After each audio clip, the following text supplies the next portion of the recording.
God is always there for me, yeah.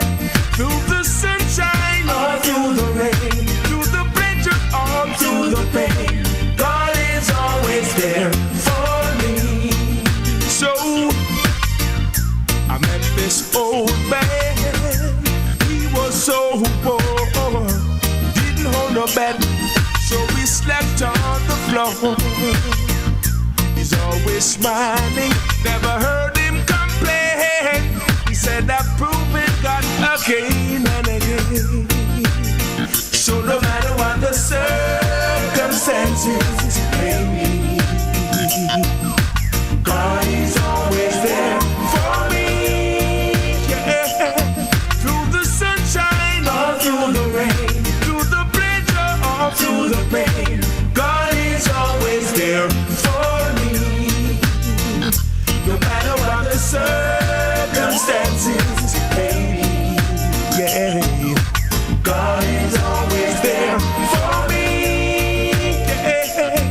Through the good times or through the bad, through the happy times or through the sad, God is always there for me.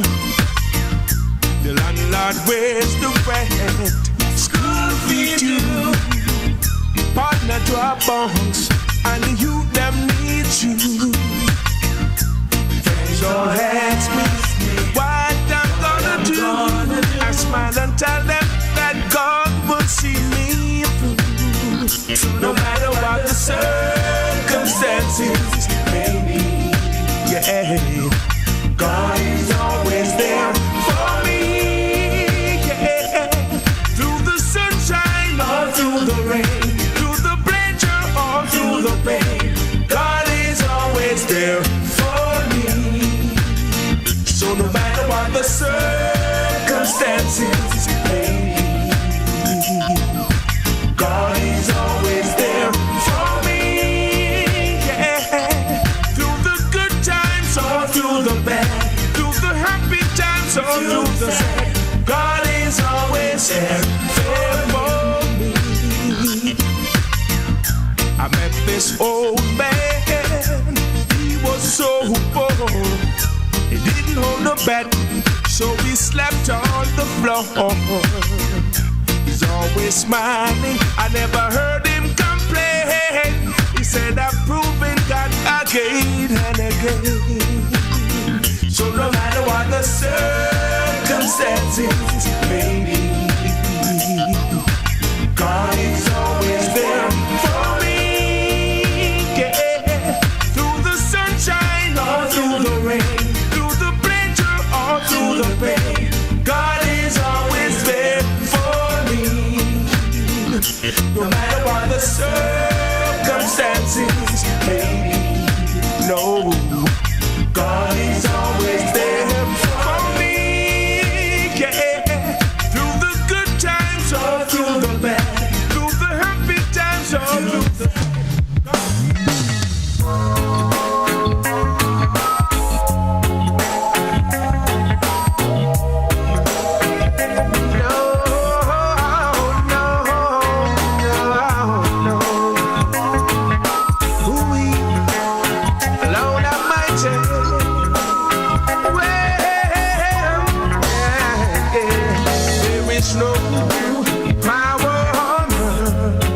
separate me from your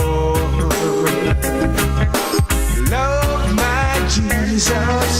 Nothing will be able to turn me away from you.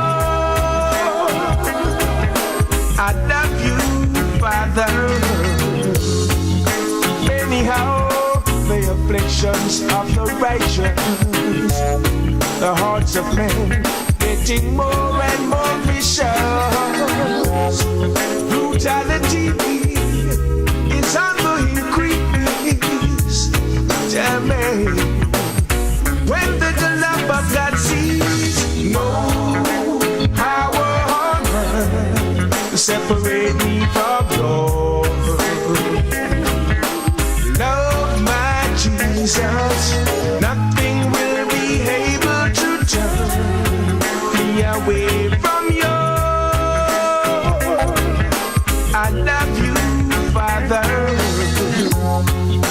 This level of crime, me love can eradicate. We must demand justice from the church and the state, and confess to God all our evil ways. Indeed will give us so much better days when we show love to each and every brother. Love will return to.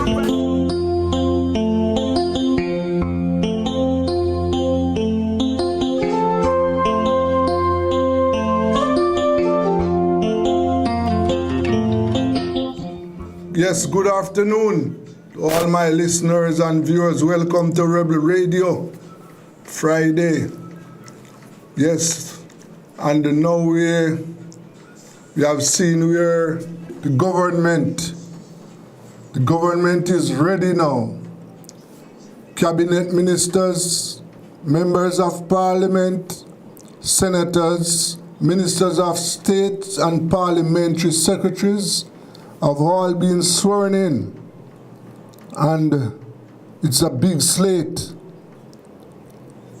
Well, the Senate is 13 and 8, 13 for the government, 8 for the opposition. And we have seen some new faces from the opposition side. Yes, Keith Duncan, JMMB boss and son of the former PNP General Secretary and Minister D.K. Duncan has joined the government Senate team. Yes. And we see where they I think they have signed on 15 ministers of state. Yes. So things are ready to roll now. But what are we expecting, and how do we assess the government so far? I have with me this evening a team of Rebel Radio team, yes. Noted journalist, public commentator Lloyd Dagelar, another international journalist. Well, he's a member of the diaspora, Norris MacDonald, and agricultural scientist, Dr. George Grant. We are going to assess the government. Gentlemen, good afternoon to you. Yes, good afternoon. Yes. Good afternoon. Yeah. Good afternoon. Yes. Dr. Grant, let us start the bowling with you. How do you assess the government? Yes, I'm glad for the opportunity to participate in this segment of your program. Yes. What we have seen is no doubt a very mega type cabinet, a tremendously large one. This means that the government seems to be serious, or more serious, in its performance. Last, in terms of attestations or approval, in the last 2 terms, the government had done pretty well at in terms of construction. We saw new houses going up and high-rise buildings. The tourist industry did very well in terms of growth. So at the macro level, the government seemed to have performed pretty well. Their failure had been at the level of the micro environment. The great majority of people seem not to have felt the government's hand, so to speak. That is the large majority of the population. They did not feel the reported improvement in the economy, as it were. this was reflected in the shying away from the recent polls, in which just a minority of people polled their votes. There seemed to have been a general apathy and unhappiness with the government's performance at the micro level. So the government will indeed have to pay immense attention to the micro level of their upcoming performance. Okay. Dougie, Lloyd, what is your take? Well, I don't think there will be much difference between this present government and the one that was there before. Same political party, but different terms in office. They haven't said anything that really grabs me or really would excite the population in terms of bringing about any serious social change. Because social change is what we need, and that is what we are not having. As you know, I have a big focus on police extrajudicial killings, and the Prime Minister said he's going to continue to rely on the police to reduce crime. He doesn't say he's going to rely on less reduced unemployment, or he's going to increase the wages of working class people in order to reduce crime. It's all about the police. And he has nothing critical to say about police extrajudicial killings. So where that is concerned, he continues down that road. And I believe that it is increased employment, better living conditions that will reduce crime. It is not the police. Police is extrajudicial killings. And the other thing that he didn't talk about is corruption. Unemployment rate is at its lowest. That's what the government says. It is at its lowest, but it is not full employment. We don't have full employment. But at least if he had given credit to reduce a lesser unemployment rate, then we could big him up and say, well, all right, let's go down that road. But what I'm saying is he's giving credit to the police rather than social programs. He's not giving his social achievements the credit that it would be due. So therefore his mind is focused on nothing but national security and police. And now he's talking about changing the Ministry of National Security to Ministry of National Security and Peace. That is a contradiction. There is no peace where the Ministry of National Security is concerned. And if you look at the Minister of National Security, he has told the police to go out there and shoot to kill, and don't call the ambulance when you shoot them. So I don't know what kind of peace he can be talking about. The other issue is corruption. Corruption is a big, big issue. He's reappointing 2 ministers that have been accused or involved one way or another with corruption, and he has brought them back into into his cabinet.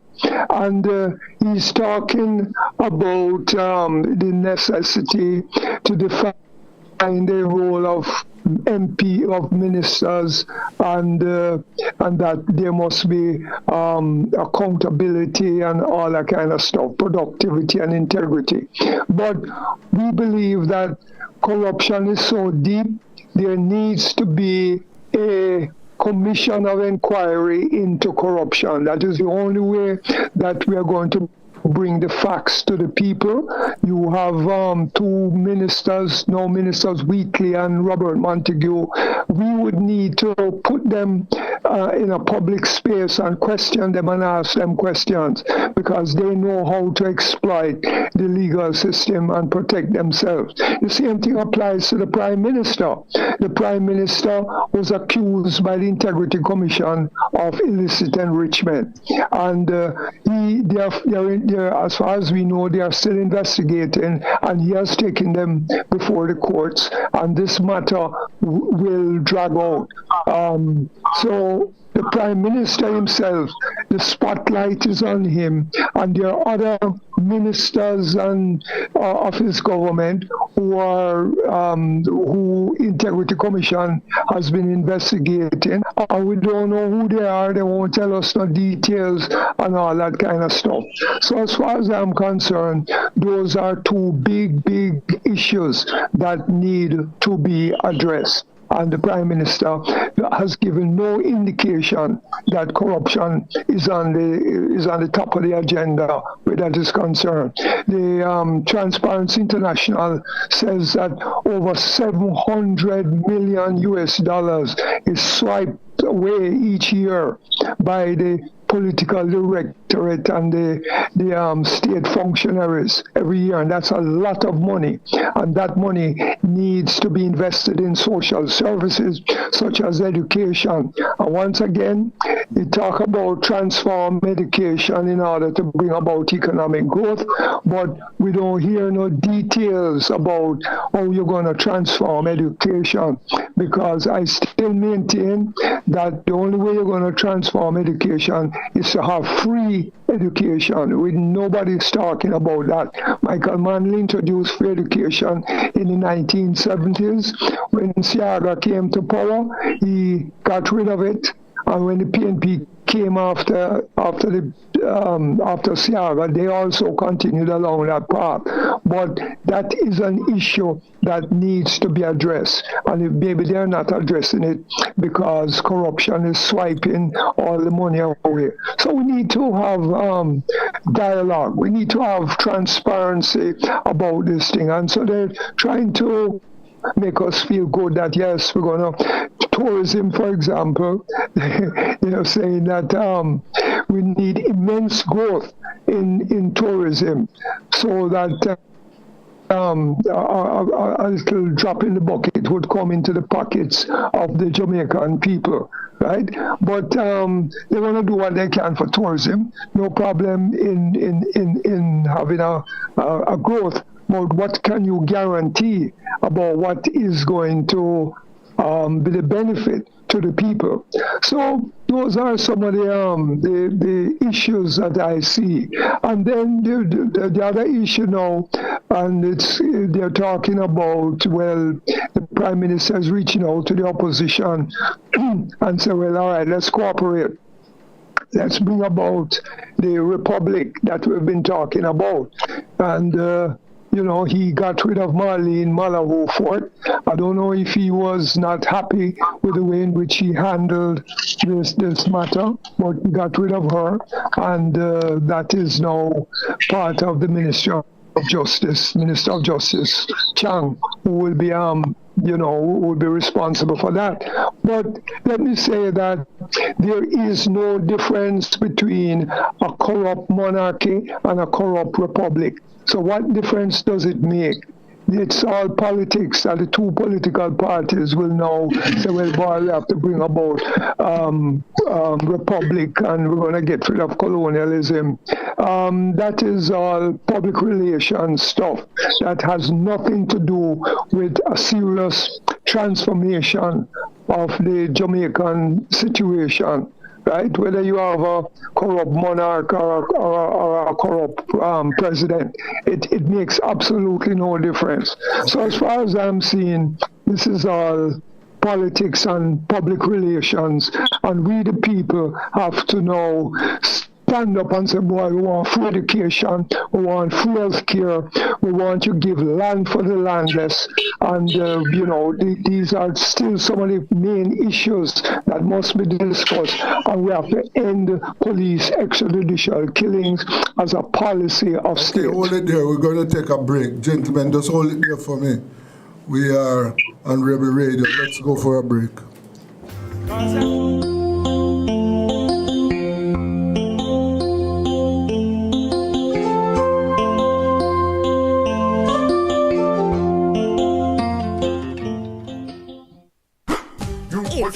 Everybody's sale at New Budget Supplies. Do-it-yourself professionals and contractors. This is the sale for you. Lumber, steel, dress and form ply, water tanks, pumps, PVC pipes and fittings, toilets, bathtubs, vanities and basins, windows, paint, doors, floor and wall tiles, thin sets and grout. Up to 20% off selected items. 195 Hagleyburg Road. Telephone 923-4560. New Budget Supplies. Always the best prices.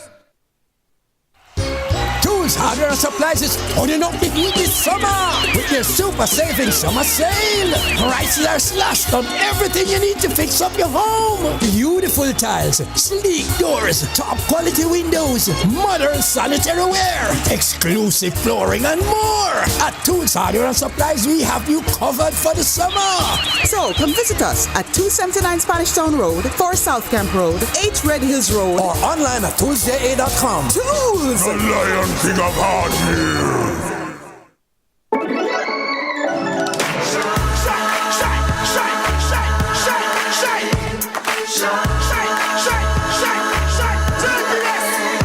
Oh, Jamaica rise, we're built with fire, passion and vibes, and through it all there's a glow inside. Let's keep our shine alive. From the market to the factory floors, from the hillside green to golden shores, we're reaching heights, our energy that lights the sky. JPS, powering what matters.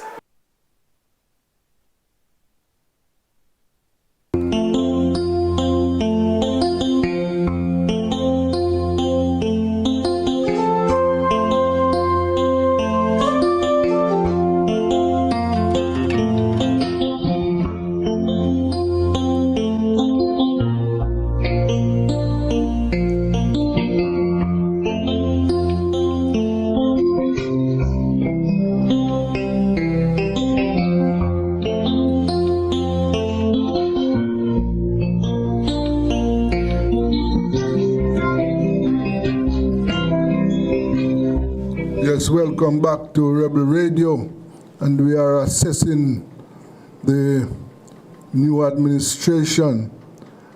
Yes, Norris, what is your take on the administration so far? Okay, first of all, let me start by saying that I support the points Brother Aguilar was making, and I want to add some additional points and clarification. Well, I think one of the mistakes countries like Jamaica or poor countries make, we keep having these large government structures with a lot of ministers, a lot of parliamentary secretaries and stuff like that, and that is a big burden on the budget. That adds to the waste, the corruption, the fraud, and the abuse. So everybody have them one look a budget for do whatever they want to do with it, and not enough watchmen within the system, not enough controller policemen. Because, for example, regarding, say, the Integrity Commission, the Integrity Commission should have teeth. It should have legal powers which allow them to I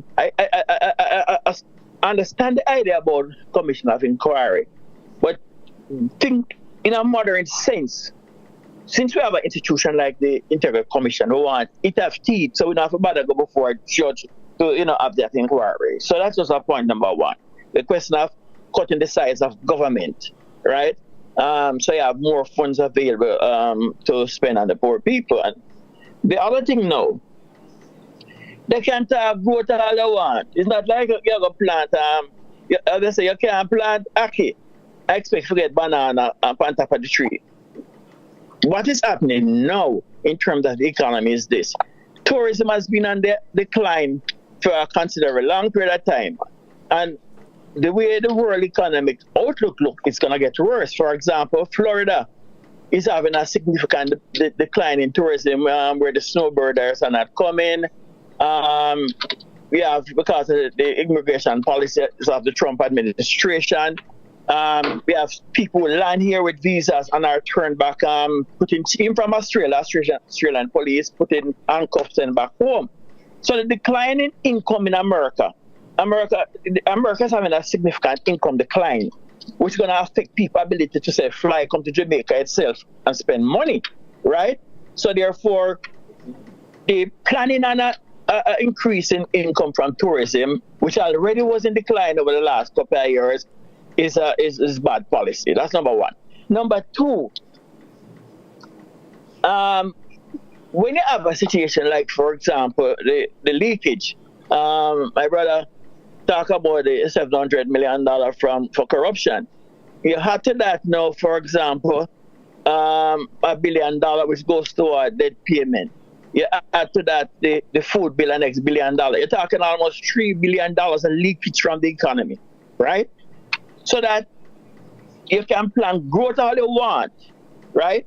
Unless you're doing something to say reduce the leakage we're going out, cutting fraud, waste, and abuse, cutting down on the import food bill by expanding national production, agro industries, expanding farming, urban small business, amongst other things. So there's nothing being done in terms of building an independent national economy, building industrial structures, putting some workers together within a cooperative, or if they have the scope for investment. And even in terms of our business, the way I see it, and this is one of the mistakes the People's National Party itself make, to where they are competing with the Labour Party to see who can be the better capitalist party. What you need to do is this. Say you have your national business people. You say to them, okay, we're going to give taxing right off for the next 10 to 15 years if you invest in the agro-industry or national. In other words, there's stipulation where you have to be investing money in terms of making Jamaican economy more and more sustainable and independent. And because you are doing that, and you are paying your workers more money, you're giving them life insurance and other so-called health benefits and so on. We, the government, since we're going to gain from the spill-off of your industrial expansion, we're willing to say, okay, we give you a tax write-off, right? So that is in terms of addressing the so-called economic growth expansion plan, which is, it can't drop like manna from the sky. The other point now, this issue of the so-called low unemployment. Now, they have a call in economics, and I don't want to go over the top. Just a simple thing. You have people, for example, who stop looking work, or start them looking hustle activity. So they're not formally in the labor force. The pretty term economists use, they call it discouraged unemployment or disguised unemployment, whatever. The point is this, that you have a formal number, 2%. But that 2% don't mask the fact that 50% of your young people or your population may be unemployed. And the hustle activity they may be doing is not enough to sustain them and their families, right? So in other words, what you have is a false economic picture, a false economic system, where you have high poverty rate. And look at the issue, for example, like the baby, young mothers coming into hospital dying. The babies, dying and so on. Okay, let's say it's not disease. Oh, well, if it's not disease, you're talking about the nutritional status of mothers. That means that the baby mother, they're malnourished, right? So they are not able to sustain a full-term baby, or even if the baby born to term, the fetus cannot survive, right? So you have social economic issues, the dimension, you have to increase poverty, where it's not being addressed in any event. And again, and this is going back to the field of the PNP. You can't, both parties competing for who can be the best dressed queen for the IMF, right? That's what it comes down to, right? But nobody is talking about the people down with have no water. For over 50 years in a district down in I think St. James, where people don't have no running water, no pipe water, right? So how do we address the social needs of the population, the black working class people? Those are fundamental issues, right? Talking about yes, that is important. Well, I never tell you forget it, but you can get out of it if you're smart. You can't keep borrowing money to pay back debt, to pay interest on debt. You obviously have when I was growing up in the inner city, we have the street car loan shark.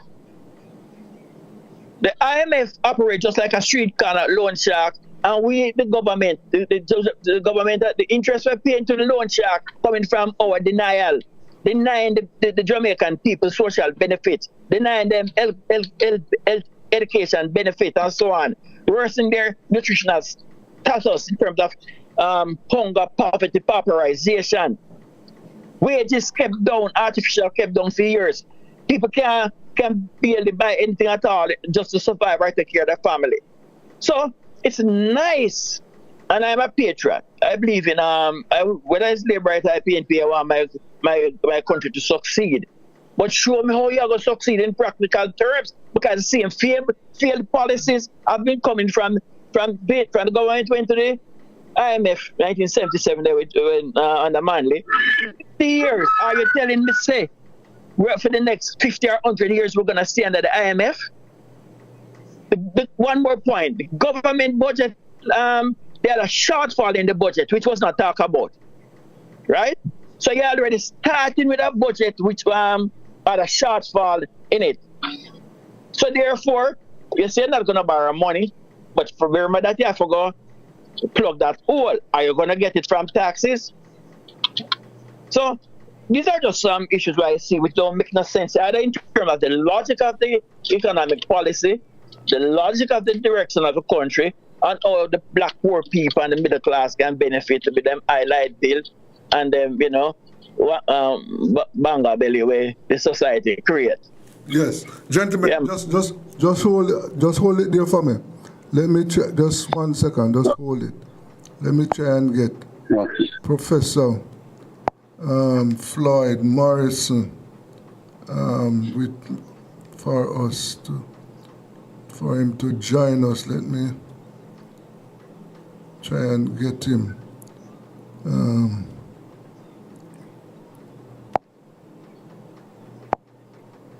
Yes, back with you now. So, what we are seeing here that we have not seen.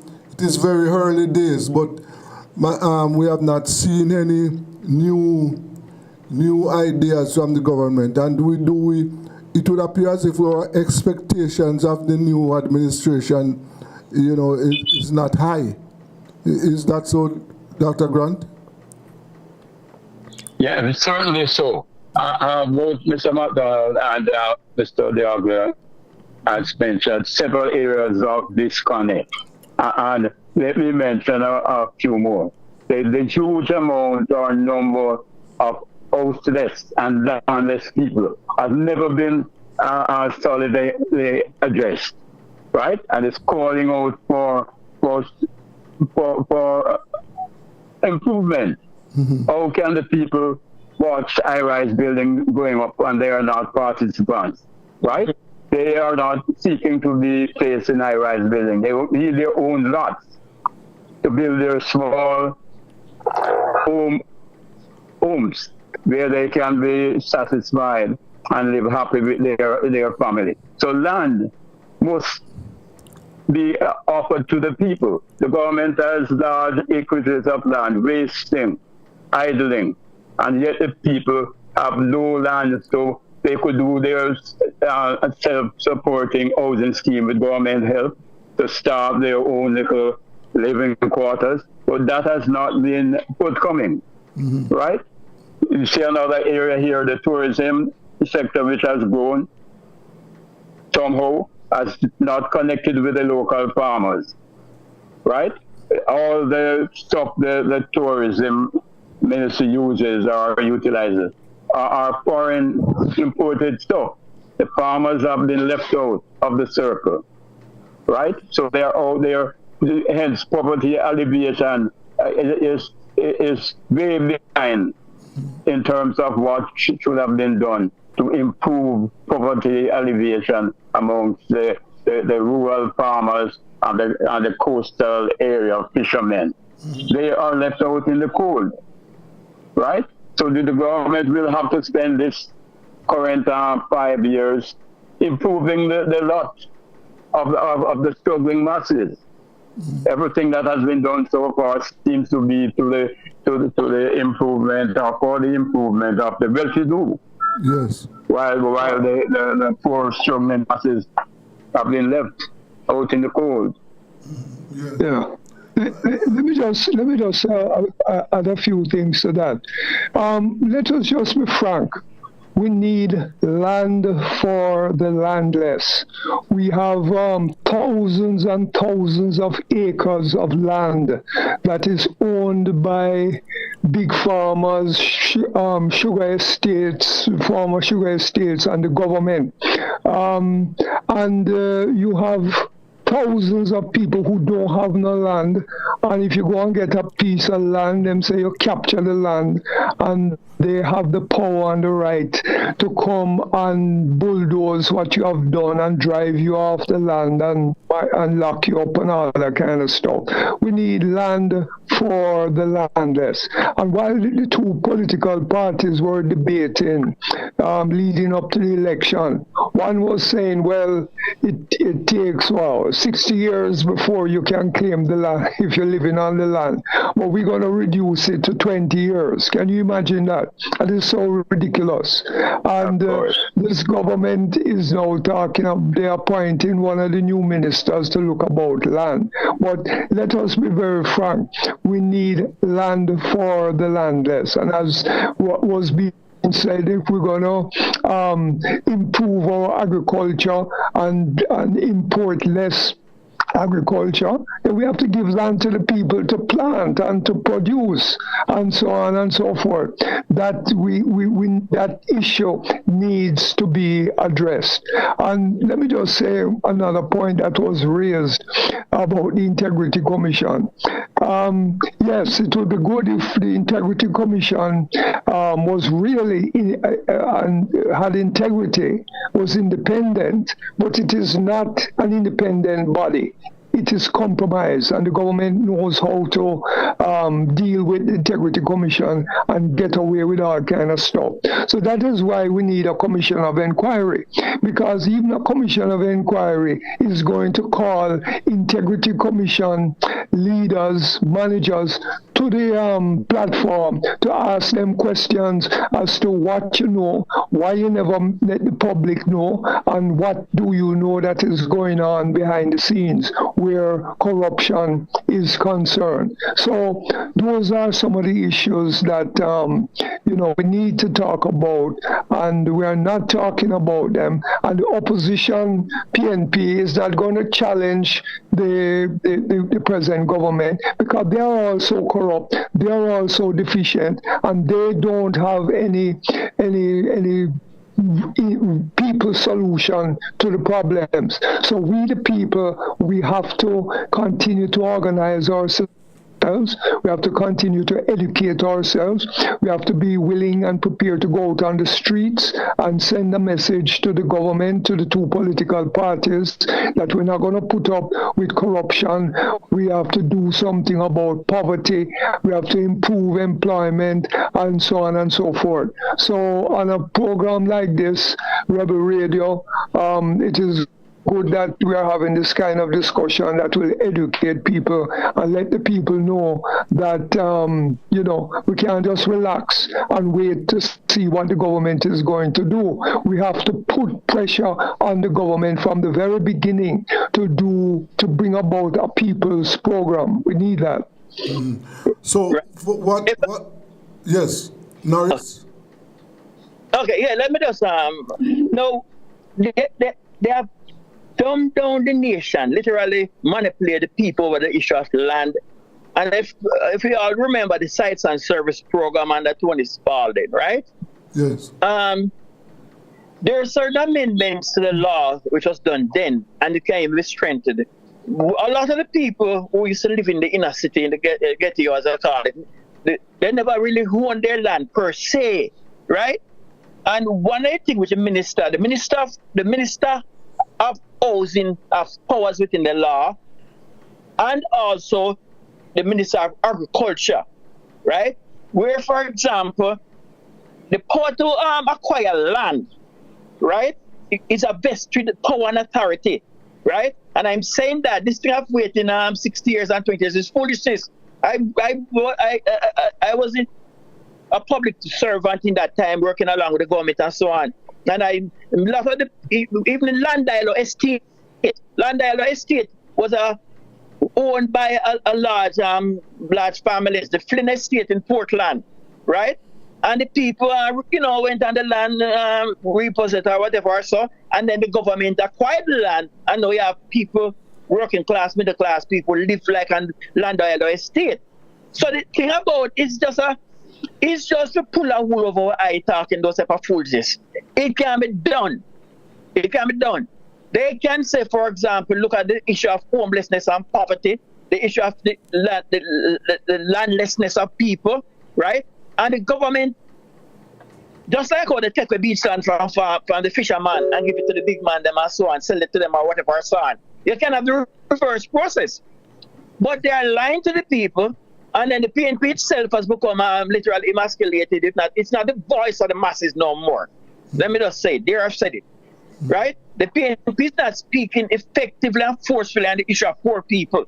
Everybody trying to be the best dressed salesperson for the IMF, right? And to be honest, what we need, the issue of social community action, it comes down, and I said that in the last article I wrote, it comes down to civil society. It comes down to people organizing among themselves, right? The people coming together and turning up the social pressure, non-violent, right? Not non-violent, but letting the MP raising the voice through the media to come into action. We want water into our district. We need, so the social nitty-gritty, right? That's what I call it. They were going to talk about micro and macro. No. My point of view is this. The bread and butter issue on the table. The poor people get to do understand this thing about GDP ratio and things that them throw over. It's also confused with, right? What them understand is whether or not them picnic hungry and crying, the baby do have no food to go to bed, what is going to be done, right? How can they, if they want to start a small business, is there fund in the government which can help them to be independent? A young farmer who wants to grow some banana, is there a marketing? Are they going to expand the agriculture marketing corporation to become a buying commodity body to say supply hotels or supply business or so on? So what we have to do, we have to agitate and push to a people's industrial plan.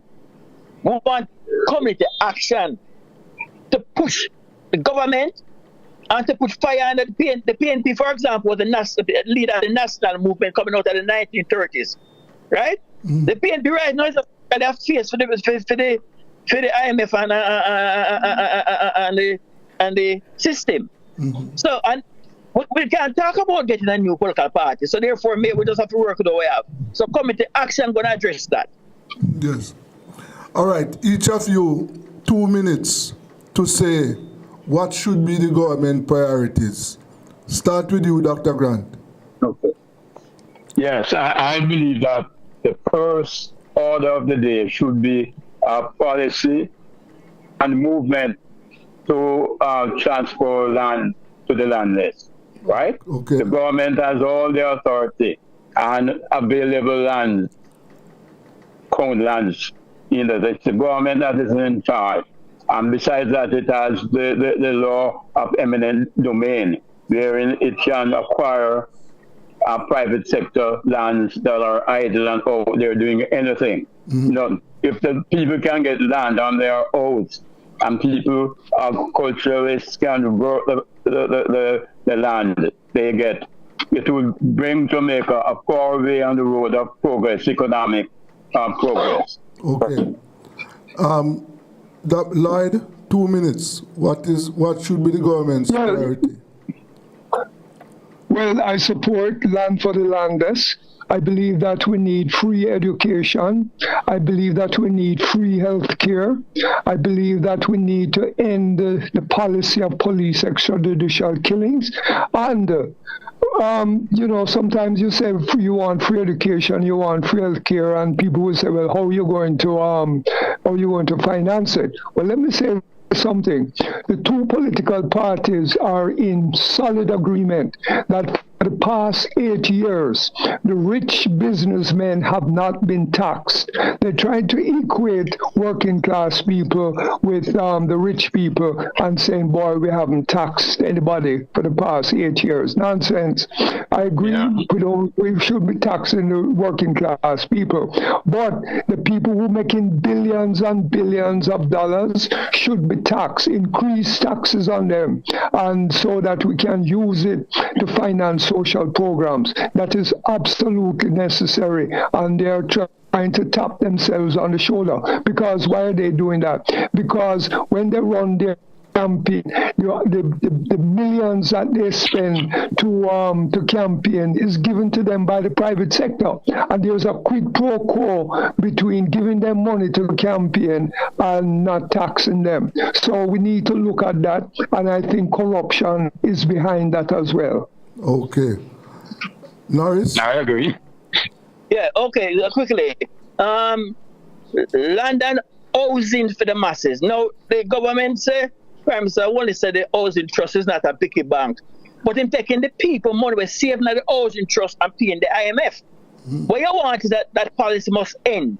The housing trust money, just like what used to be done in the period when you had sites and service and you had housing corporation and amongst other things where the people saved their money to get a house. It's like a partner draw. So therefore, the housing trust money must be used to give people a partner draw. And if you don't own land, they help you by say getting if I look a piece of land you hand with a catch or whatever or your parents you give it to you, you buy it. They need to make sure that there's a legal framework that ordinary people are able to get legal authority to build on that land, right? Give them money for build on that land from them housing trust money and so on, or build low-cost housing trust houses where poor black people who bleed for this country can get social benefit. Yes. Okay. Well, Yeah, I agree too. Yes. Well, gentlemen, we have to continue this discussion because we at Rebel Radio will have to keep the government to its promises. On its toes. Yes. We have to do that because one of the things that they might not say, but the raw reality is that the vast majority of black people in Jamaica, both PNP, JLP, and NOP supporters, we are suffering. We need some serious issues to be addressed. So thanks very much for the time this evening, and as we say on Rebel Radio, to be continued. Thank you very much. Yes. Yeah, my respect. Yeah, you're welcome. Brother Abdullah. Yes. All the best to everybody. Take care. Yes. Yes, that was, a quick assessment of the government and what should be its priorities. Yes, that is what we must concentrate on going forward. We definitely want to see what is being done to address the issues facing the people. Landlessness, one of the key issues. This is Rebel Radio. Let us take a break.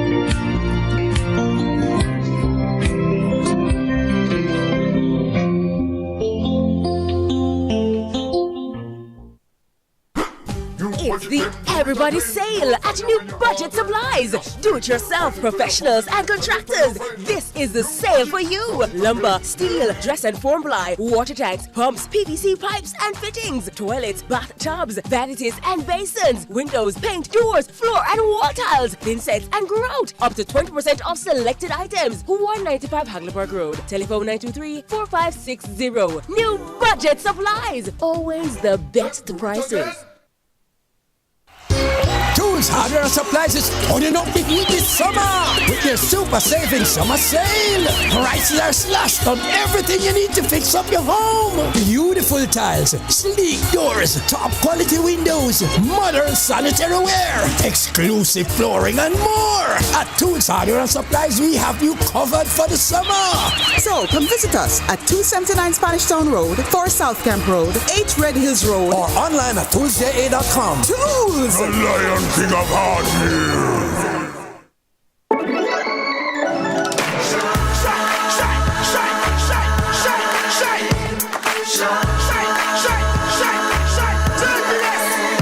Oh, Jamaica rise, we're built with fire, passion and vibes, and through it all, there's a glow inside. Let's keep our shine alive. From the market to the factory floors, from the hillside green to golden shores. We're reaching heights, our energy that lights the sky.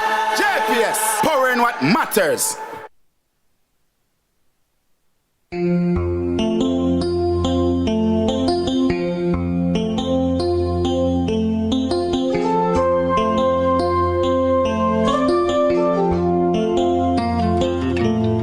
Yes, welcome back.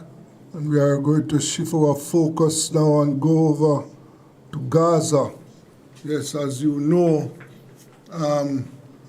the atrocities continue.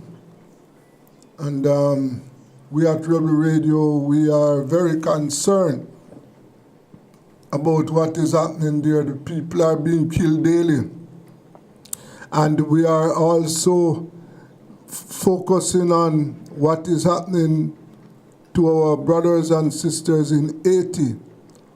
Yes, the gangs have intensified their activities. As you know, earlier this week or to last weekend, they killed over 40 people. And yesterday, there was another attack on a small town. Yes.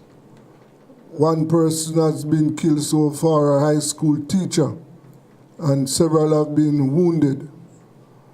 Yes, we are now going to turn our attention to Gaza, and we have with us Libre. Libre, what is the situation over in Gaza? So there's an active ground invasion happening here in Gaza City, in the north of the Gaza Strip. For about 2 weeks, there's been an active ground invasion under the military operation Gideon's Chariots 2. And so now the Israelis have cut off internet connection in some parts of Gaza City so that there's not as much attention and not as much stories coming out. And the Israeli tanks are about 500 meters from Al-Shatteh, which is the most northern part of Gaza City, which means the Israelis are closing in on Gaza City as they want to displace 1 million people that are currently here in Gaza City to the south so that they can take over Gaza City. So there have been nonstop bombing, drones. We've seen a lot more helicopters and residential buildings being destroyed in just a week and a half. The Israelis have destroyed over 1,600 buildings intentionally to push people to the south. Yes. Wow. So the atrocities continue. The people are fleeing. That is what is happening right now. Yes, we've seen thousands of people fleeing. The problem is it's not even a safe route. The Israelis have bombed people as they have evacuated, and it's getting increasingly expensive just to relocate from the north to the south. it cost a little bit more than $3,000. And we have to remember that most Palestinians have not been working since the beginning of the genocide.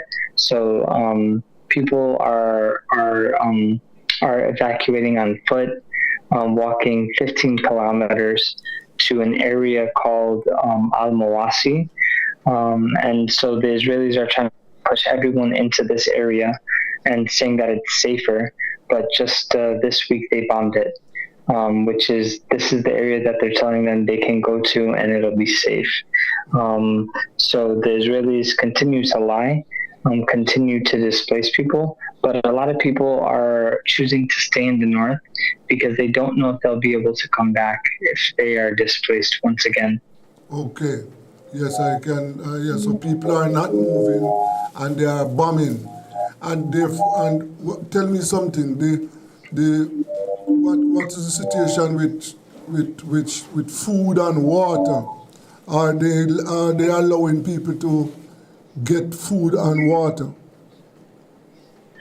So yesterday, the Israelis were shooting at water trucks that were trying to deliver food, or water trucks that were trying to deliver water to certain parts of Gaza City, and some of the organizations have taken them in down south, which means there's less access to water in Gaza City, and a lot of the people that have already moved down to the south are the people that are running the open air markets. So there's less and less resources in the north as the ground invasion continues. Yes, right. And there's only one hospital, and it's overflowing with patients and martyrs, people that are being killed in these bombings as they continue their ground invasion. Yes. So as we speak, people are still, especially the children, are still dying from starvation and lack of medical care.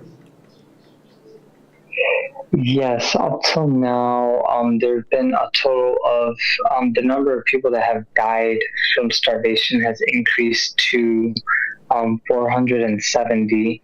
About 200 of them have been children that have died of starvation. Yes. So we as I can well imagine that the military. You said the military is getting closer with tanks, and so there must be shootings close to where the refugees are right now. Yes, the tanks are about 500 meters away from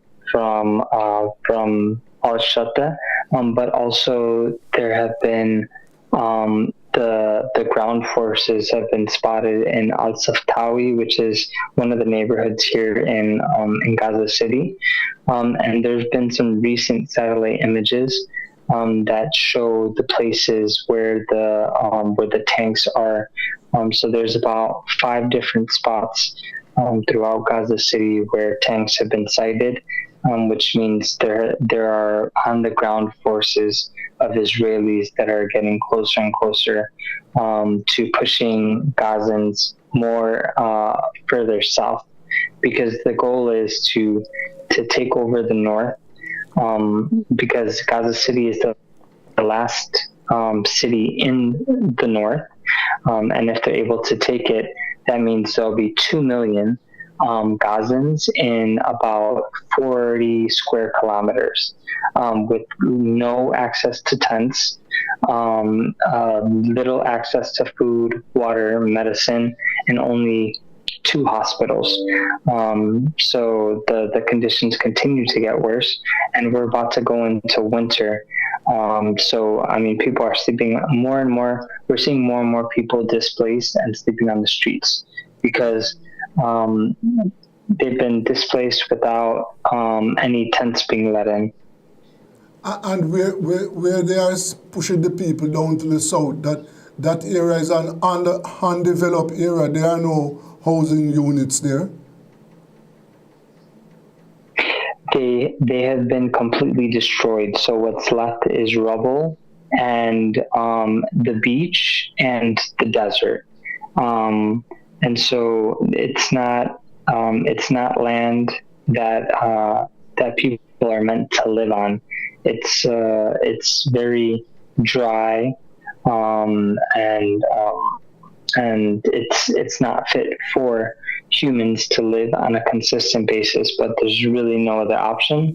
And also something to note that the Israelis are saying that there's a lot of space in the south for people to evacuate, but some of these places are where we have been putting our piles of rubbish. So it's literally a landfill, and the Israelis are saying this is land and space for people to be displaced, but it's not. So there's a lot less land than they're saying, I mean, we've seen increased death due to sickness and lack of sanitation, because people don't have proper sanitation, living in tents with no access to consistent water. Yes, so it is obvious then that the situation is getting worse, Libre. Getting worse. Yes. Yes. And absolutely, it's getting worse. And you also indicated that they are cutting off the internet. So what they want to do is to make it impossible for people to communicate. That is, they are also doing that. Yes. For example, the Al-Shatta refugee camp has been without internet for 3 days. We were without internet for 2 days. We just got it back yesterday. So they're trying to, and this is typically what they do when they do a ground invasion. They cut off any access to internet so that you can't document the atrocities that they're committing. And then when it finally comes back on, people have been displaced, massacres have happened, and buildings have been destroyed. More crimes have been committed. So this is a military strategy more than anything, knowing that people are paying attention to what is happening here in Gaza. Yes, yes. So at the moment, the aid workers, how are they surviving? Tell me, how is it for the aid workers? The situation for the aid workers, for the most part, is it's a little bit unstable in the north because there's the ground invasion and they don't want people here. So there have been, for example, just 3 days ago, there was a bombing outside of the hospital, Al-Shifa. So again, it's a genocide. The hospitals are not safe places. So there are many attacks happening around the hospitals. They bombed the pediatric hospital that is here in the north as well, which there are international doctors at both of these places. So they're trying to create a sense of fear and even get the internationals to go to the south. But it's important to note that it's the duty of internationals to stay and to continue helping, because this is our goal here, to help Palestinians survive the genocide.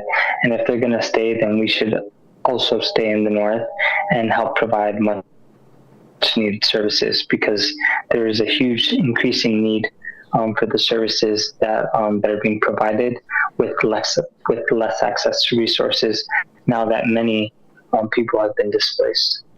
Yes, yes, and I know that in recent times they have bombed hospitals. For example, in the north where you are now, about how many hospitals are there working now, where people can go for medical care? So right now there is one public hospital And there are a few smaller private hospitals and field hospitals, but there's only one public hospital that is accessible at the moment for about 1 million Gazans. Yes, 1 million for one hospital. Yes, that is the situation over there in Gaza. And the people who are being forced to flee, tell us something about transportation. Do the people, do they have access to transportation, or they have to be moving on foot? A majority of people are moving on foot, and it's because the transportation is you have to wait. You either have to wait too long or you can't afford it. Based on the current numbers from the UN, the total cost of transportation, if you're able to get transportation, is about $3,000. That's $1,000 to pay for the taxi to take your things down south. $2,000, just under $2,000 for a tent, and other costs such as food along the way.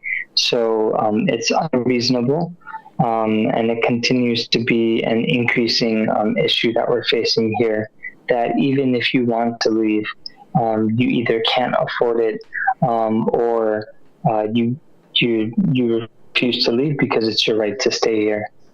Yes, yes. Well, I can well imagine that the situation there is just terrible. So, thousands continue to be living on the streets outside. I mean, there is no shelter. Thousands continue to, to live without food and access to food and water and the medical supplies. And that is the state of play in Gaza as we speak. Yes. Well, let us see what is going to happen. I just want you to continue to take care of yourself and try and be safe. Of course, brother, of course. And I think it's also important to note, I'm not sure if you know, but there is a Jamaican that has joined the global Samud flotilla, which is, there's a series of ships that are coming to break the siege on Gaza through the sea. And there's a Jamaican on the global Samud flotilla. He has his flag. He's representing Jamaica, and he is, as far as I know, one of 2 Caribbean nations represented on the global Samud flotilla, Puerto Rico and Jamaica. And inshallah, they'll be bringing in much needed aid and break the illegal blockade that currently exists. So they're on their way right now. And it's and there's representation from 44 different countries, with over 80 ships on their way to break the siege. So inshallah, Jamaica will be there will be a Jamaican in Gaza very soon, bringing in aid, if they're able to succeed in breaking the siege. Yes, yes, that flotilla there, I understand that it is on its way. But do you have any reports that the Israelis are about to attack, are preparing to attack those ships that are on their way there? The ships have already been attacked. They were attacked off the coast of Tunisia. 2 ships were attacked at least, and they're very vigilant and aware that they could be facing another attack. So they're trying to demand that their governments demand that they have safe passage and make it to Gaza. And we do know that based on how these have gone in the past, that it's likely that at least some of them will be stopped by the Israelis and detained. But we're hoping that a large majority of them are able to break the siege and create a humanitarian corridor through the sea to bring in much needed humanitarian aid. Okay. Well, let us hope that that succeeds. But so I just want to thank you very much for your time. And as I said, try and keep as safe as you can. Thank you, Libre. Of course, brother. Take care. Okay. Yes. There you have it there. Our brother there. Our Caribbean brother, Libre, who is one of the humanitarian worker over there in Gaza. Yes, telling us what is happening, and you heard from him there. The situation is totally out of control, right? The Israelis are bombing the people and trying to drive them down to the south where there are no houses. Yes, no houses down in the south. There are no shelter, food, nothing like that. And yet they are trying to force thousands of people down into the southern part of the country. Now, this is just totally out of control, and that is why we are trying to get our Caribbean governments to take some action against the Israelis. We want our governments to sever diplomatic relations with Israel. But so far, the situation is just one of silence. That is what we are getting from our governments. Silence. And as I said, we hope that something will be done. Our Prime Minister is the chairperson of CARICOM. And we are wondering if he is going to call a meeting of CARICOM, his CARICOM partners, to address this situation in Gaza. We are watching to see what is going to happen, because the situation there is out of control. Yes, Osama. Yes, my brother. Yes, sir. Yes. Thank you for joining us. I just had a live contact out of Gaza. Yes, who was, bringing us up to date on what is happening there. The situation is totally out of control. Yes. Yeah. Disaster, catastrophe, big time disaster. Yeah. I know you. Catastrophe, you know what I mean. I know you have relatives in Gaza. No,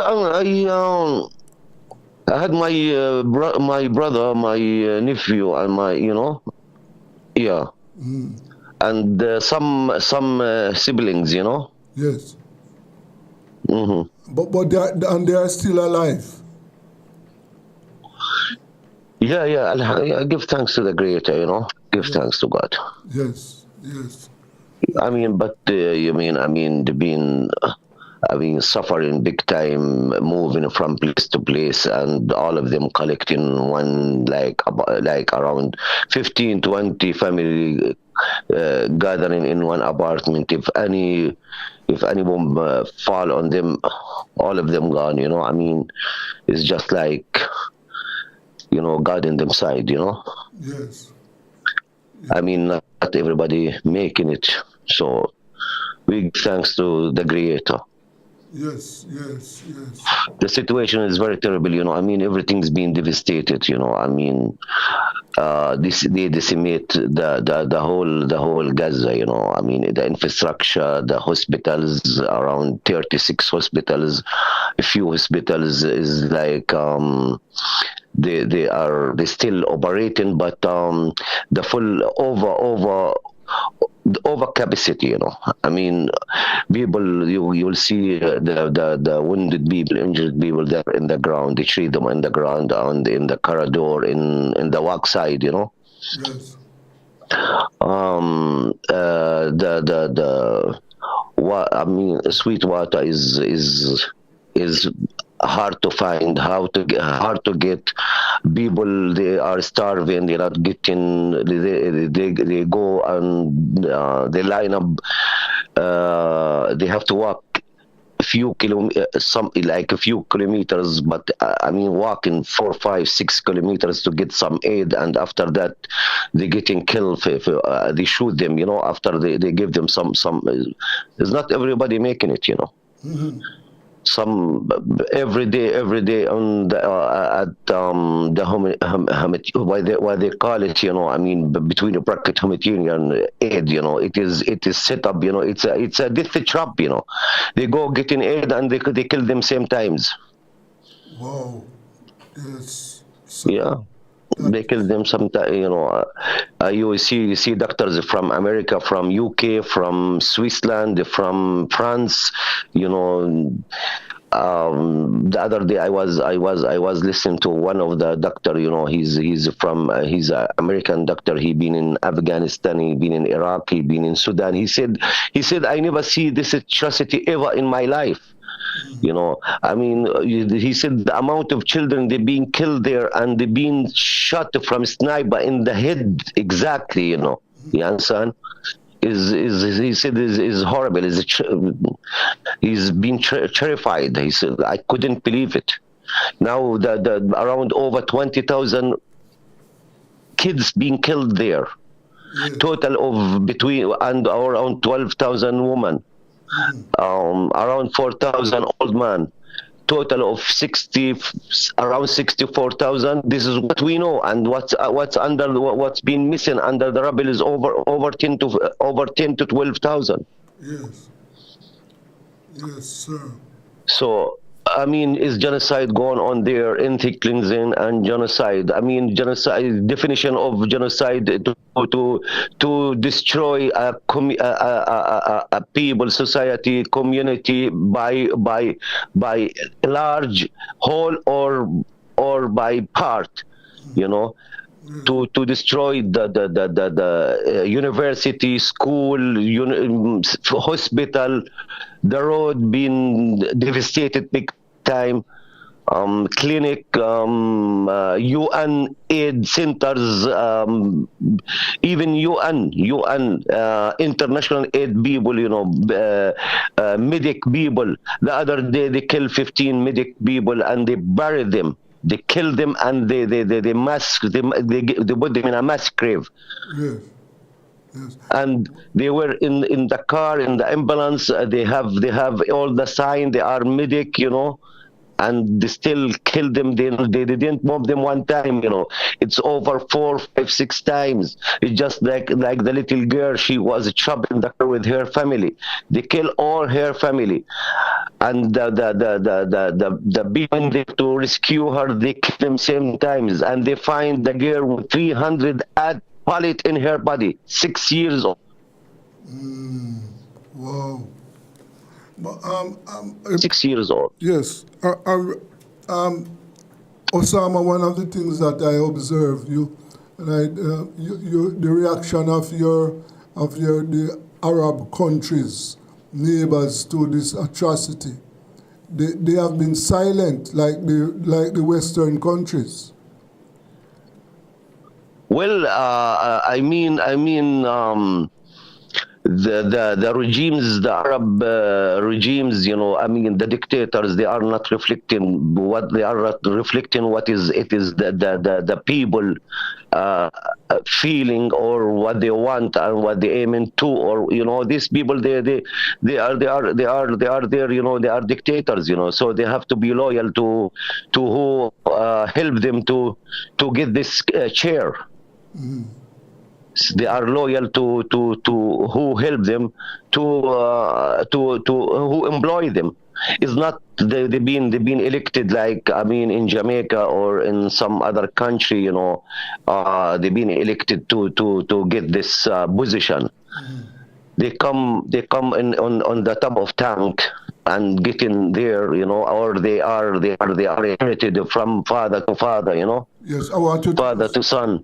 Yes. It's not like you talk about like the normal people in the Arab world, our brothers, everybody actually, they are enraged, in anger, furious, feeling terrible, terrified with what's going on.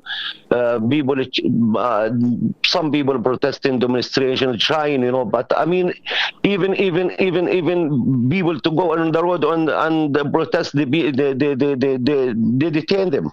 Okay. So you see more protests and more riot in America and Canada, and in Europe more than even the Arab world. Yes, hold it there for me, Osama. Let us just take a break. This is Rebel Radio. Let us take a break.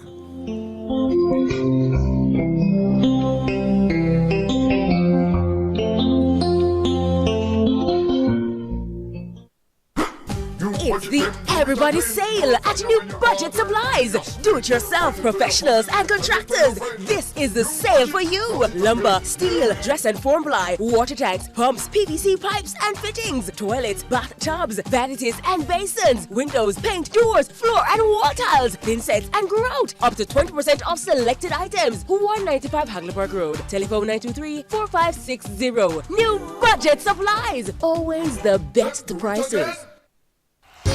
Tools, hardware, and supplies is holding up the heat this summer with their super saving summer sale. Prices are slashed on everything you need to fix up your home. Beautiful tiles, sleek doors, top quality windows, modern sanitary ware, exclusive flooring, and more. At Tools, hardware, and supplies, we have you covered for the summer. So come visit us at 279 Spanish Town Road, 4 South Camp Road, 8 Red Hills Road, or online at toolsja.com. Tools! The Lion King of Hard Hills.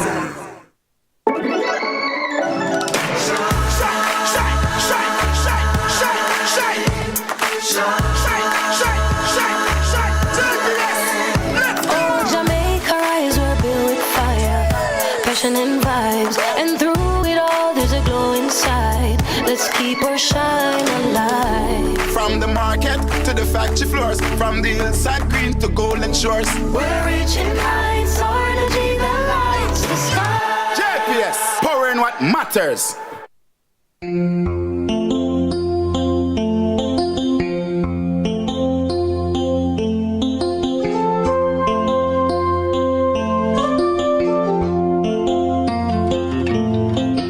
Yes, welcome back to Rebel Radio, and we continue to talk about the atrocities in Gaza.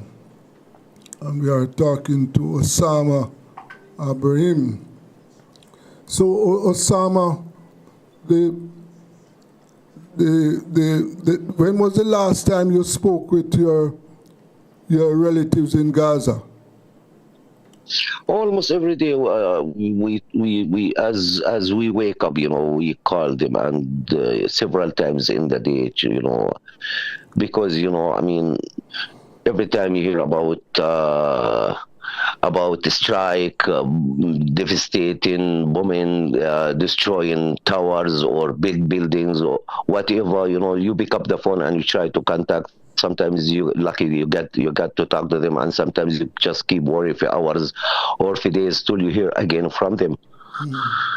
So this is how it's going on. You know, I mean, this country, you know, Israel is this country is behaving like over the international law, over no humanity, no consciences. They had buried the human consciences in Gaza. Gaza is a graveyard for the human consciences. This country is wrong, is a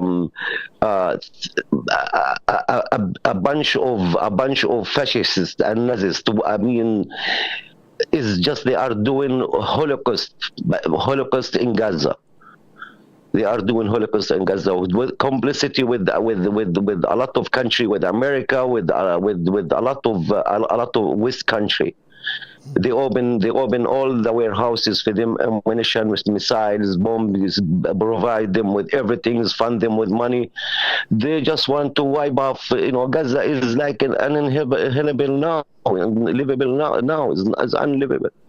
They just want to ethnic cleansing them and just to scatter them all over the world. Just how they did to some country in Africa. Yes. Those, you know, those people that are settler, they are European settler. They come from all over the world. They were being, they had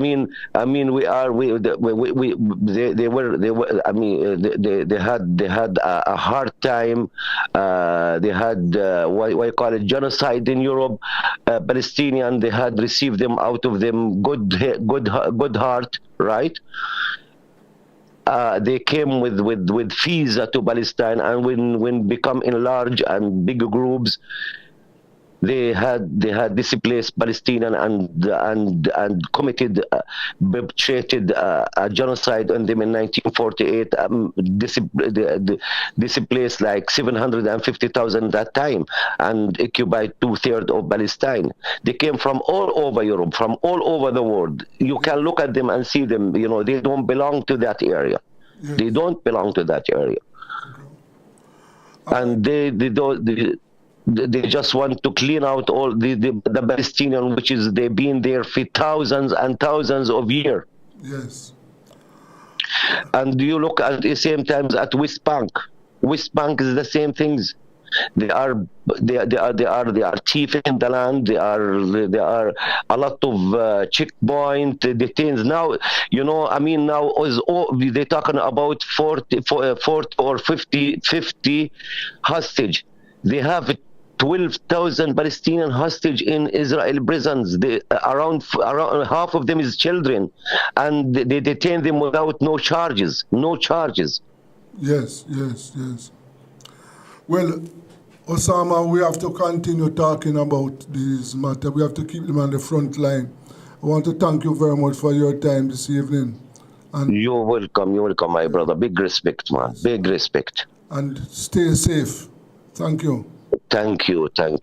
All the best. Yes. Big. As it was Osama Abraham there telling us what is happening to his relatives and the people in Gaza. As you heard, that they are dying, fleeing, they are being destroyed, and nothing is being done to prevent or to stop the destruction taking place in Gaza. People are being killed. And as I said earlier, and we are watching to see what our leaders in the Caribbean are going to do to prevent the destruction of the people in Gaza. We are watching to see, yes, what will happen, or what they are going to do. Right? So far, what we have seen is complete silence. Yes. Silence while the people are being killed and starved every day. This is the situation we are watching. If this is going to continue. Meantime, we are also watching what is happening in Haiti. Yes. Right under our noses. Where, as the latest thing that we have there, we see where, as I said, the gangs have attacked another city. Early last week, you know, they attacked a city, they're killing over 40 people. And they continue with their attack. There yesterday, there was another, they launched another attack over there. And we know that people were killed and people are, you know, we know, as we said, we know that people are fleeing their homes. Yes. And yes, there are no bombs, but right in the situation is just unbearable too, because people are fleeing their homes. There is lack of medical supplies, food and water not accessible. Yes. And we are also watching to see what is going to be done to assist our brothers and sisters in Haiti. Yes. So, as I said, we at Rebel Radio, we are watching to see how, I just see one report here saying Japan supports Haiti's response to illicit trafficking and organized crime. Yes. The United Nations Office on Drugs and Crime, with the support of the government of Japan, has launched a new initiative to strengthen Haiti's response to escalating violence, illicit trafficking, and organized crime. Yeah. Building on a Security Council resolution established in 2023 and 2024, the UNODC and Japan say it will support Haitian authorities through 3 key actions, including establishing and equipping new control units at the border to enhance interdiction capacities against weapons, drugs, and other illicit goods. Well, that is a good move there to help the Haitian authorities. But we want stronger action, yes, to restore stability in the country so that people can start living a normal life. Just like in Gaza, as we speak, thousands of Haitians are not living a normal life. No. Not at all. They have been displaced, and as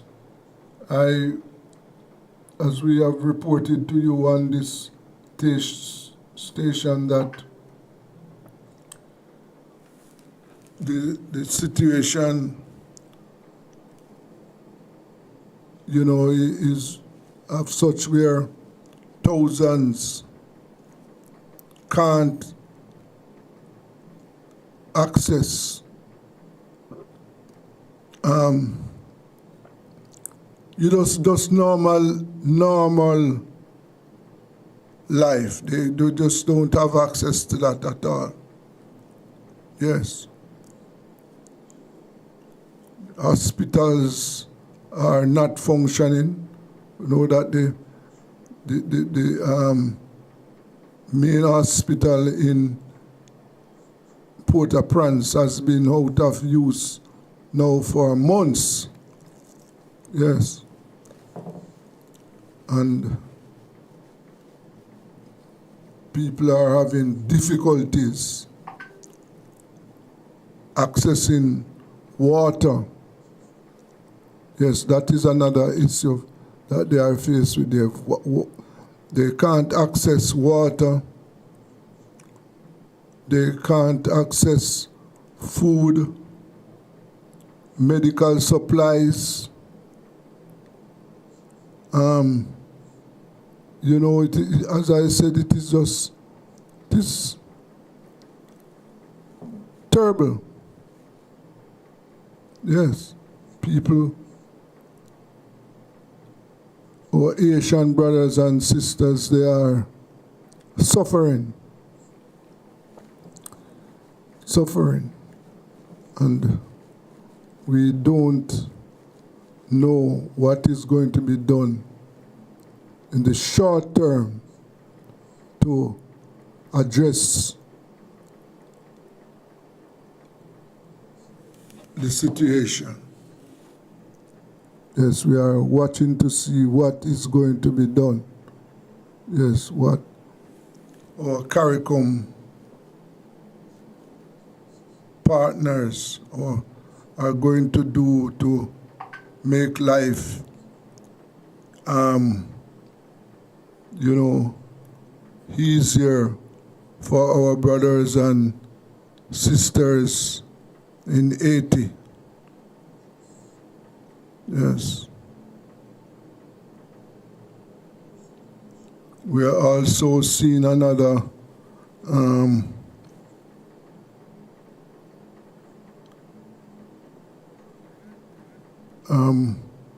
we're also seeing another report which says that the U.S. military strike off the coast of Venezuela disrupt life in impoverished fishing communities. Yes, this is another situation that we are watching. By now you would be aware that the U.S. has U.S. military war boats have attacked 2 fishing boats so far. Yes.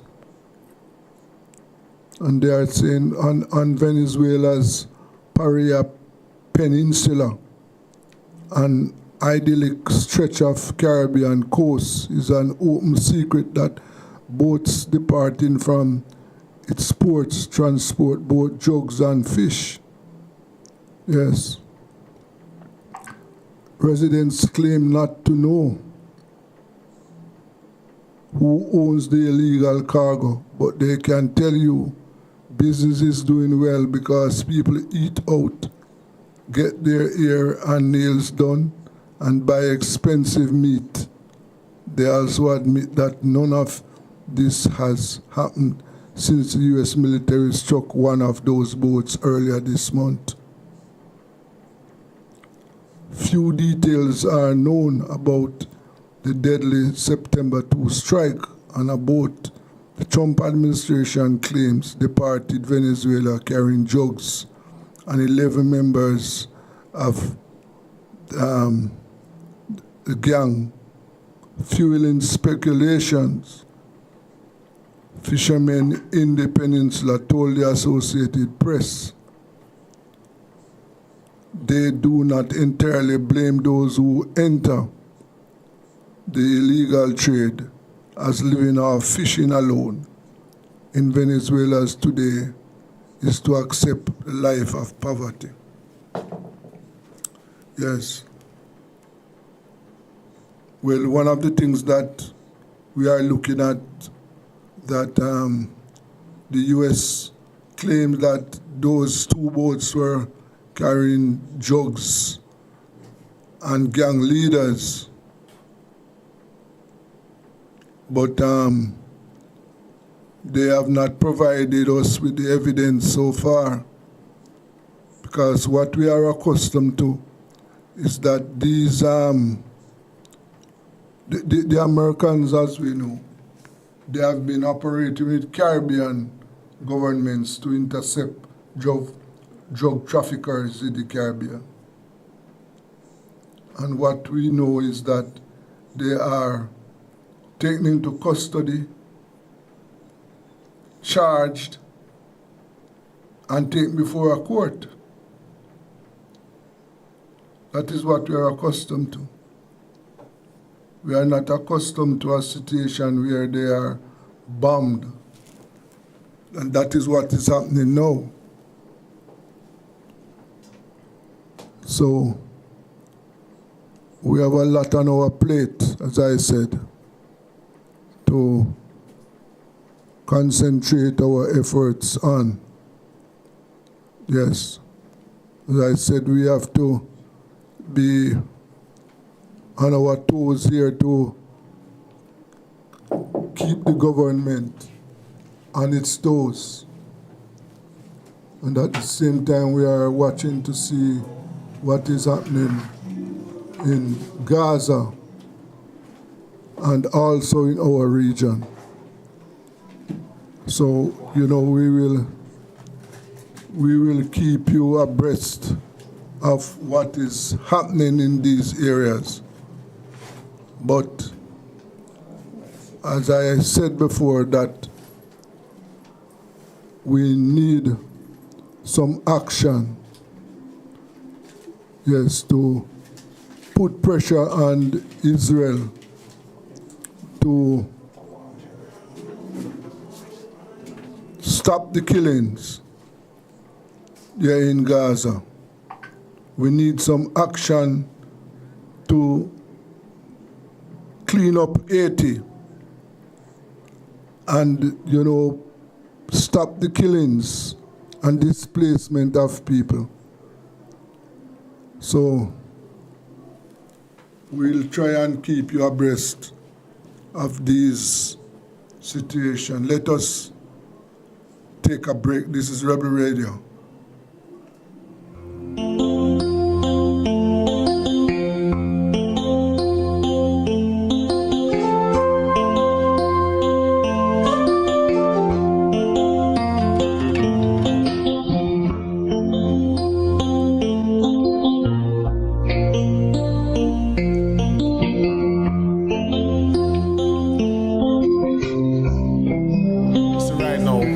God me a deal with that.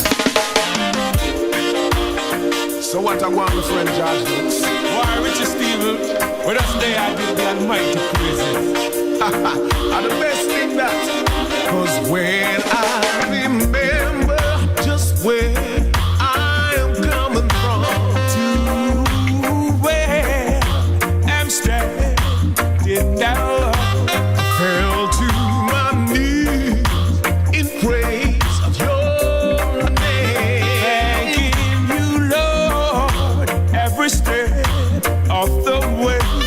Oh, Father, you know I love you.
you are. I won't be ungrateful to you, my Lord. I know that this world is all in your hands. We are your children, and so we give you praise. Oh, Father, you know I love you. You touch my heart, my soul, with your mercy.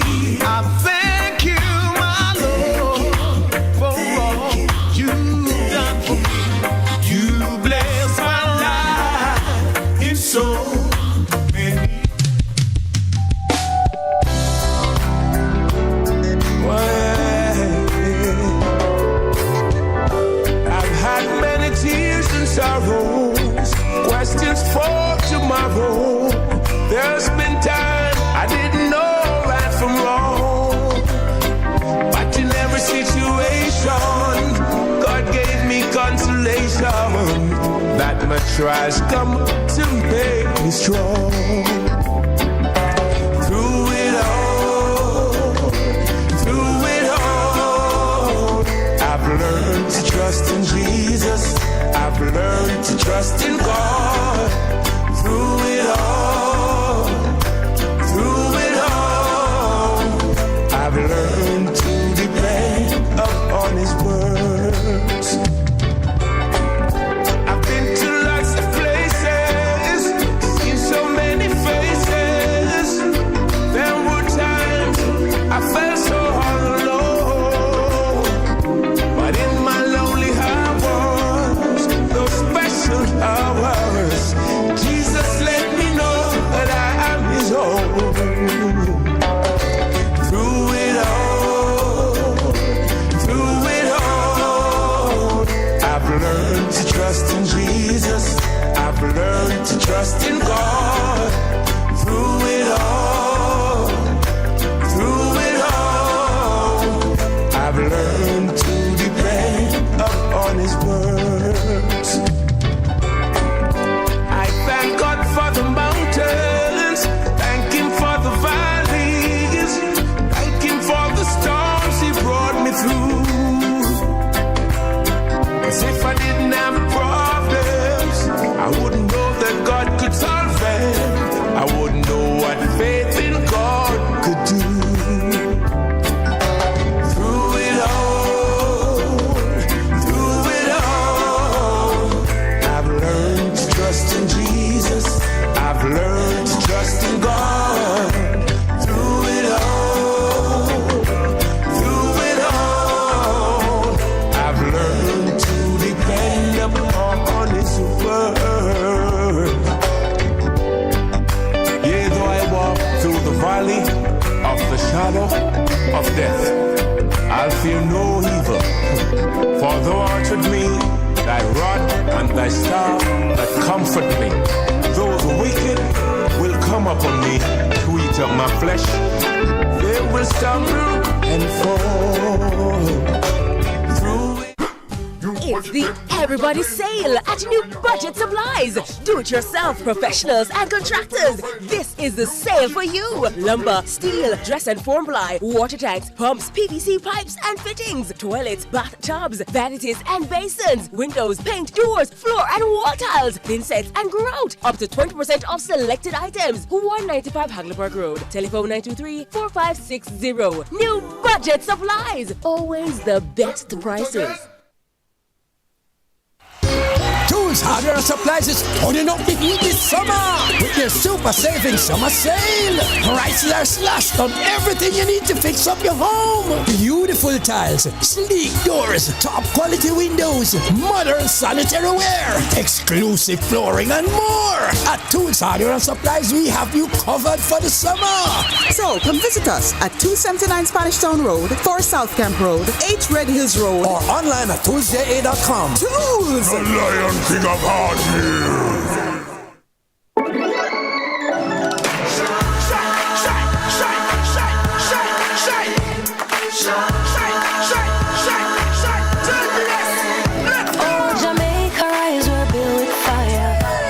And vibes, and through it all there's a glow inside. Let's keep our shine alive. From the market to the factory floors, from the hillside green to golden shores. We're reaching heights, our energy that lights the sky. JPS, powering what matters.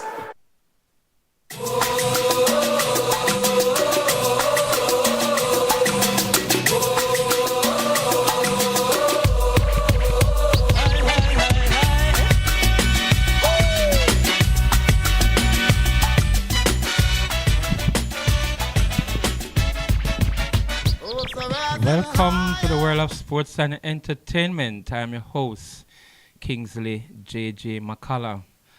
And lots of things dominating in the space of sports, mostly the world championships in Japan. It is now 1, 4, and 3 in medals, and Jamaica is in 5th position on the table. Yes, going into day 10, which is on Saturday. That's tomorrow. Okay, we had 3 finalists, triple jump. Unlucky there. The one there ended up in 5th place with a leap of 17.24. 21 or 24 wasn't good enough. But the winner from Portugal, wow. A lifetime best on a new record, 17.91. Well done. I'll have to give it the results. 1, 2, 3, the top 5. When I get it, I don't remember the exact person who came in second the name, so I'll get back on that. Our 2 runners in the 200 meters final, both in male and female. The defending champion, Shericka Jackson, well, she came in 3rd and earned a bronze medal. You know, when you look back at where Shericka Jackson is coming from the last year till present, coming from injury and hadn't touched back that form that saw her won the title and being the fastest woman alive over 200 meters, one wonders what will happen if Shericka Jackson will find back the form to topple the American Melissa Jefferson Wooden, and that girl is on form, and she run a unique double achievement for the USA 1-2, which hasn't done. Maybe it's a first. I can't remember which American did the sprint double 1-2. So Melissa Jefferson Wooden history there, and she's having a very good meet and looking to go on to another one when it reaches the 4x100 meters relay to cap it all off. So that one over Shericka Jackson came in 3rd. In the male equivalent, Brian Level. Yes, surprised many. He was not supposed to trouble the big 3 right there, and you know. You saw his limitation there. He came off on the turn in the lead. But Lyles and Bednarik, the Americans, 1-2. Yes, came back storming through, and Lyles won in 19.52. And then Bednarik in 19. Yes, and our guy 3rd in 19.5.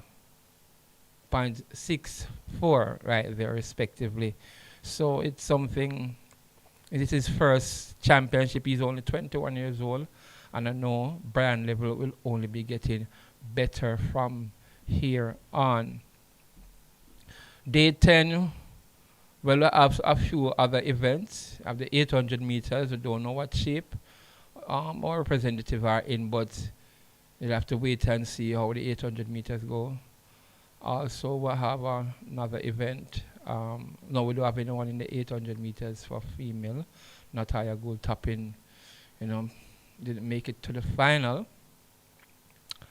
Okay, and we have some events. We have the relays, and I know that Jamaica is looking quite good when they add if they add Brian Level to it.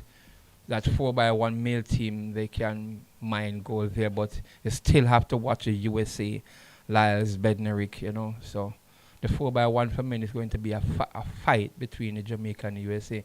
Even for the ladies, which USA expect to be the favorite, with Melissa Wooden there, she's going to be hard to stop under her team in the ladies 4x1. So, but we'll wait and see how that goes, if who carry the stick around successfully. Yes, so we have 2 more days to go, and Jamaica would like to have another goal to prop up their position there, you know, have 2 many silver and bronze to back it up. But I think we can get another gold to push up our position between 3rd and 4th right there on the table behind the United States, Kenya, New Zealand. We'll wait and see how that pans out. Okay. On the entertainment, yes, I have something coming up. Rebel Salute in Florida, of course. We're going to tell you more about that when we talk to someone from Organic Heart. More about this event, Rebel Salute. That is going to be in Miami, Florida. So we're going to give you what we have on it, and then I don't know if it's today or next week, but we'll be talking more about the Rebel Salute that's coming up in this month, as well as LibreFest, Doggy Benz, and we're going to give you some ads on that as well, and you see. And of course, we have so many new music. Good morning, my dear love, Coney from the Philippines, yes. I know that you want to complete your songs. I know you have some originals. I want more and a couple others, so it's waiting and it will be finished in time, I promise. Perry, yes, we have our songs to complete for the medley. I'm going to have the time to work on them and get back to you, dear Perry. And of course, Dong from Philippines. Yes, I can tell you that. Okay, we'll be touching base with you to see what you have from over there. Okay, so let us get into some music. DJ Spiceman, yes. DJ Spiceman. All right, we don't know. Let's see what DJ Spiceman have right here. Yeah.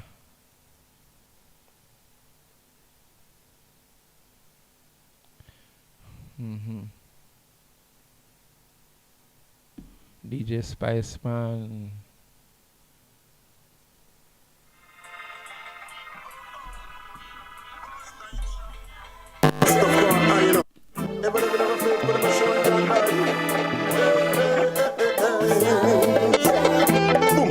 Sitting on the dock of the bay, watch me trouble it roll away. Roll away. After a hard day of work, I let it roll away. Yes, I'm sitting on the dock of the bay, then watch me trouble it roll away. Roll away. After a hard day of work, I let it roll away. I rise with the morning sun, touch the road. Through the day, me can't wait till the evening come. When me see the sun, it a go down. Meditate, pan a this a place they call the slum. We are even the liquor use they walk with gun. When they guns a fight, the youth no got no way fi run. DJ Spiceman. No fun. Where do the children play? After place, yes I me no sure no more. Children play. The children nowadays no secure. Cause me sitting on the dock on the bay, they watch me trouble it roll away. After a hard day of work, I let it roll away. Me sitting on the dock on the bay, they watch me trouble it roll away. After a hard day of work, I let it roll away.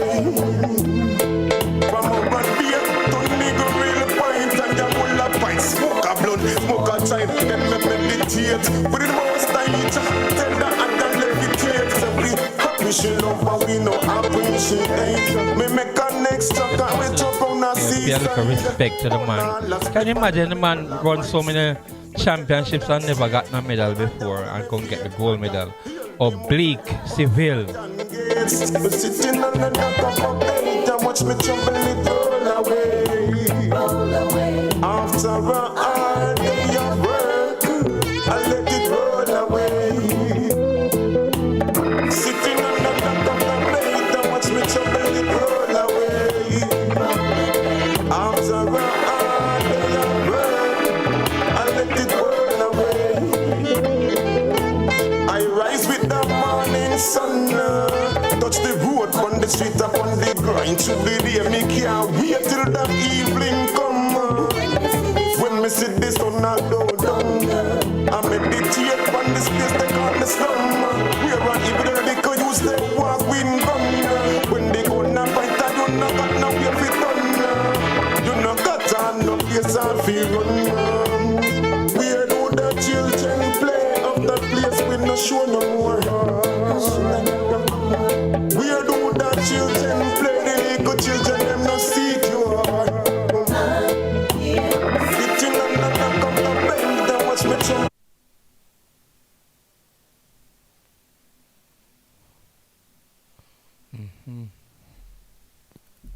Roll away. After a hard day of work, I let it roll away. Yes, I'm sitting on the dock of the bench and watch the trouble it roll away. After a hard day of work, I let it roll away. Yes, I'm sitting on the dock of the bench and watch me trouble it roll away. Yes, man. DJ Spice Man there, man.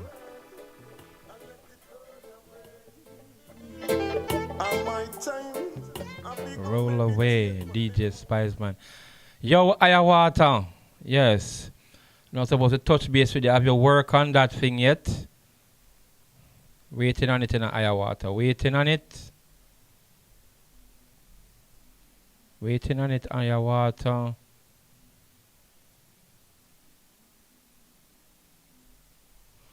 Okay.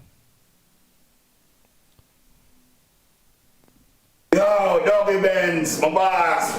Nimbrand Fest, you know, Doggy Benz birthday bash, you know. October the 18th, you know. Ocharias, you know. Right in that middle, you know. Yo. Nimbrand Fest. Doggy Benz. Listen, man. But the whole world knows that. Special guest, the God of State, Ragga Ruga, fly in. Now overdo it, you know, Doggy. And let's make a shot at next one for you. Nimbrand Fest. Middle of Ocharias. What Jack Rubilan, I saw it one name. Alright, here we are going. Stone up one bag of sound. Here we are going. Ragga Ruga and dance on into the world. Nimbrand Fest. Every artist. Support. Because Doggy Ben support everybody, you know. Doggy Ben said the whole of young artists, you know. So we're going to support Doggy Ben, you know. Flying in October the 18th, you know. Nimbrand Fest. I thought I told you Doggy Ben still winning. I thought I told you Doggy Ben still winning.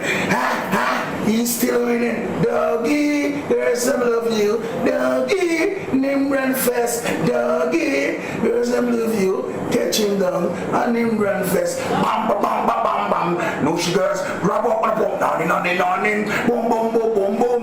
Girls, you think of that? We're going to kill us. I thought I told you Nimbrand Fest winning. Satan. Adios. Ragga Ruga, there's some man. Nimbrand Fest. Yes, I have something more to pin on right there, you know. Okay. Yes, I have something more. This one here, Rebel Salute.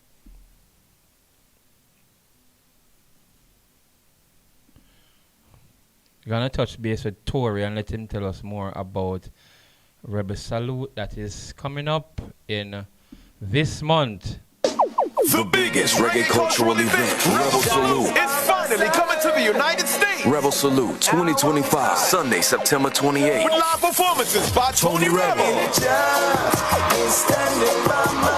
Maxi Priest, Queen Africa, Mikey Spice, Louis Culture, Michael Rose,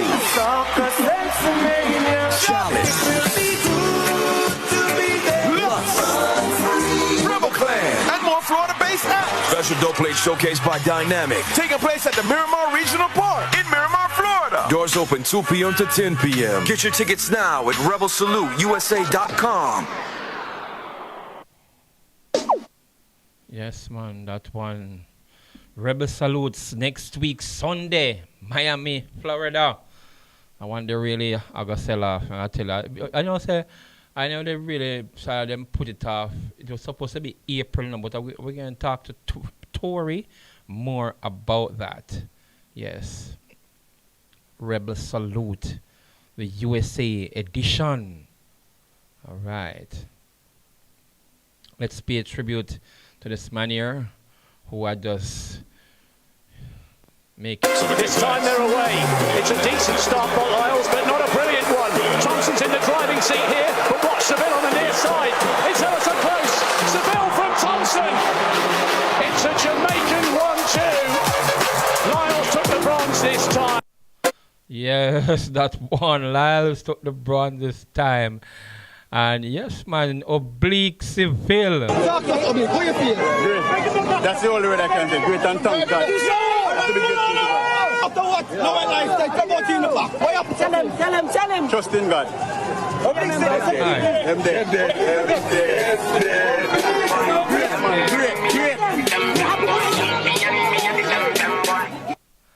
Oblique Seville, man, trust me.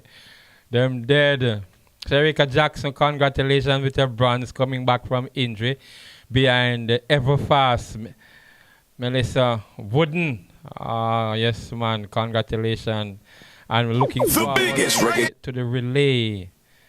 Looking forward to the relay that's coming up. Yes, looking forward to that. The 4x1s and the 4x4s. We're going to have some talk in that one, I can tell you. Yeah, I mean, it's really nice to see and know that, all right, we doing a lot more. Okay. Queen Kamala. Yeah. Hey, if you know Queen Kamala, that's a big banner for Dougie Benz. I said the brand face, 18th October, Jack Ruby Plaza, it load a bus cloud, Ochirayas. Me say, ladies, I mean, who say your heart? No broke pocket, no in your hard spot. No ugly boy, no dip on your Snapchat. Me say, but them from a distance, from your WhatsApp. Come out, come support Dougie Benz. You know, the whole thing is a Libran face birthday bash. Yeah, don't know. Liban Fest, you know, that is the 18th. My Earth Strong is the 20th, and I know that so many from town looking forward to this. Ayawater, of course. Artists from Portmore, DJ Spiceman, Angie Goodness. So much is planning. And of course, all right. Let me see if we can organize to get Tory right here from Organic Heart. We're not sure we're going to supposed to expect from him. Give us something more about the Rebel Salute that is coming up next week, Sunday.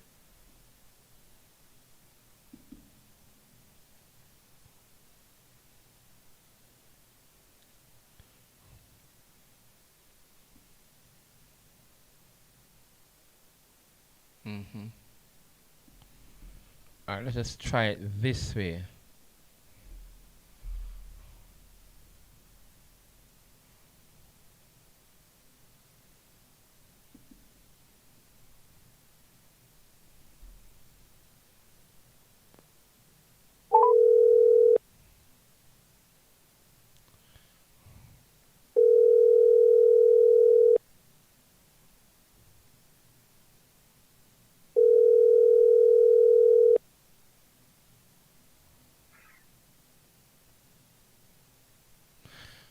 Tori?